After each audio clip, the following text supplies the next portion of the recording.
Hey, I'm Marianne Elliott from 360 Mortgage Solutions. So today I wanted to jump on and talk about what happens after you get a formal approval from your lender.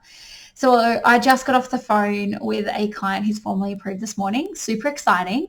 But in every phone call I make to say you're formally approved, the next question is, what happens now? And this is commonly for first home buyers or people that have perhaps bought one, two properties in the past, but they were years and years ago and they don't quite remember what the steps are.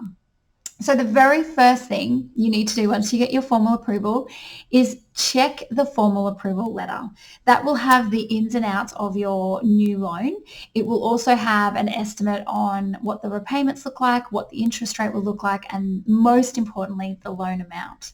And providing you're happy with all of those terms, you can send that on to your solicitor and then have a chat to your solicitor about going unconditional on the contract.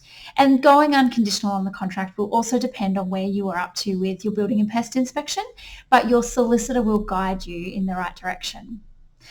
From a broker's point of view, the next step for us is to get the loan documents issued. So we work with the lender and typically this can be quite quick. Once we have the loan documents issued, I make an appointment with my client either online or face-to-face so that we can go through the loan documentation together and make sure that everyone understands, make sure we do the maths again quickly to check and make sure there's plenty of cash and make sure that there's no questions left unsaid.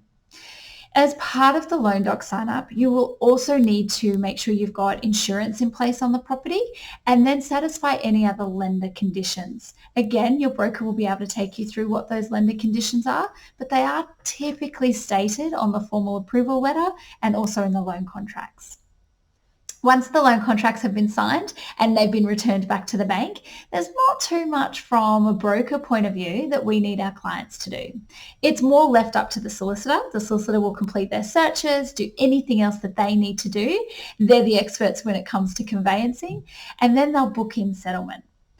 As a broker, we'll make sure that you have your deposit in the account that it needs to be in, whether that's the solicitor's trust account or whether that's in your account with the new bank, and then make sure that everything looks good for settlement until settlement day.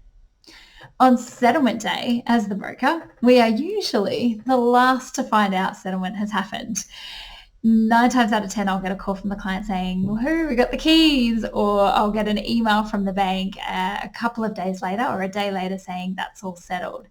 But usually I go with if no news is good news. So if I don't hear anything on the day of settlement from either the bank solicitor or the bank to say that we have a problem, then typically that means we're all systems go and everything's fine.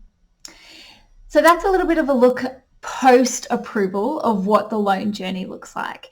But if you have any questions or you want to have a look at what the pre-loan approval process looks like, make sure you reach out for a fee-free appointment with myself or Tara. Other than that, that's it for me, guys. I hope you have a great week and I'll chat to you next week.